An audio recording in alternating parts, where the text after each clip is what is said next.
What do you think the old man wants? Who knows? We'll find out soon enough. This is it. This is the end. What on earth can be done now? Calm down, Irwin. He has a plan. He always has a plan. There is no way. How can you plan for this? It's the worst case scenario.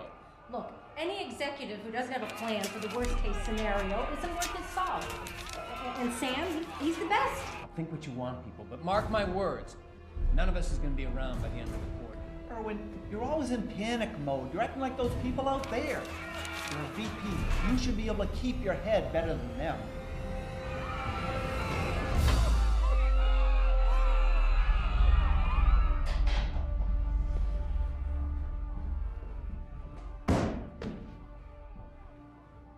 Team, I won't sugarcoat the current situation.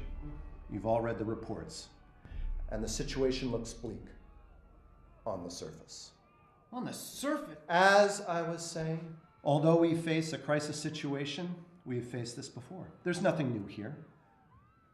We need to see this not as a problem, but as an opportunity. Now, our competition will panic. They don't have the seasoned management team that we have.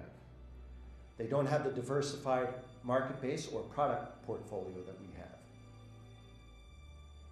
We will profit from this current situation and be a stronger company for it, I promise you. You're here, Sam. We have full confidence in your leadership. Now tell us, what's the plan? Plan? What plan can you possibly mean? We're out of options here. If we are to get the most out of this situation, doomsaying has no place in this room. But we are doomed! Oh, Irwin, will you settle down? For Christ's sake, stop trying to looking at this objectively. I'm the only one who is being objective. Oh, come on, that's Hey, ridiculous. Paul! Hey, Paul! This bickering will get us nowhere. May I remind you that our window of opportunity is small and shrinking with every passing moment. I think we can all agree on that. Now, I cannot completely disregard Irwin's concerns, but we are a team. And we will face this next phase of our company's history as a team. Now, let's just step back and get the big picture. Cynthia?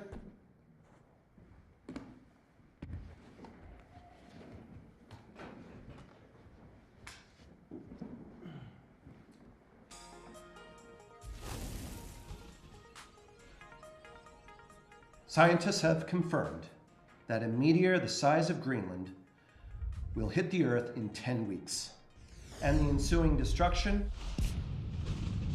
will kill all life on Earth as we know it. Those are the facts, and they are beyond question. Now, we can either panic, or we can find a way to profit from the situation. Let's do some brainstorming. I will open up the floor to your ideas and suggestions. Hugh, would you record our comments, please? Yes, sir.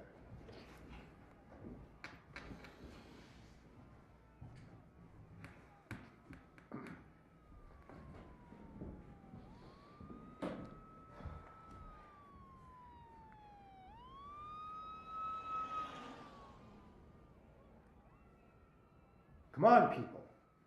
This may seem all doom and gloom, but there is a silver lining here.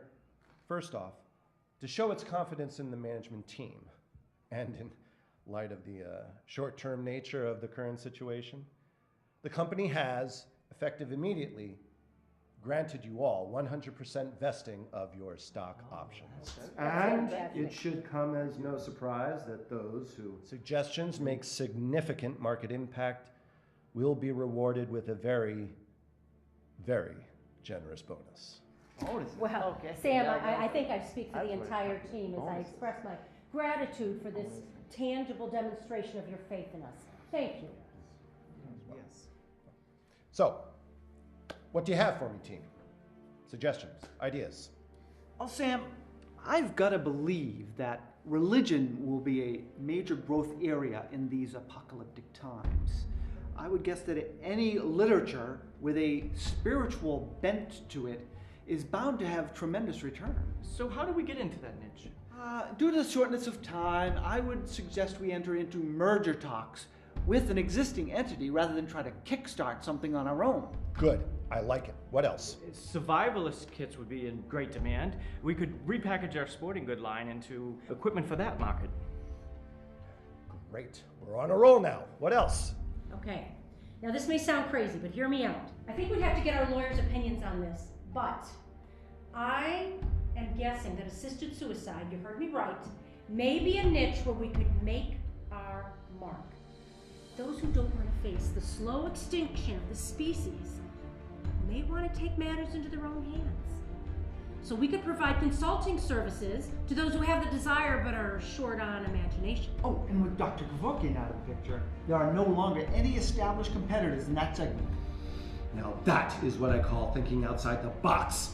Now, so what else? Erwin, you've suddenly grown quiet. Any suggestions? I suggest we get our affairs in order because we are all going to die. Oh, come on, Erwin. Well, it's true, you saw the presentation. Is this how you want to spend your last days? All right.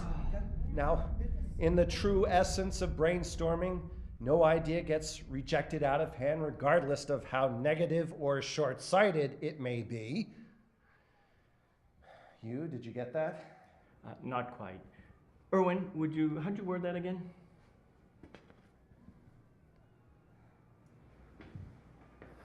You people are nuts.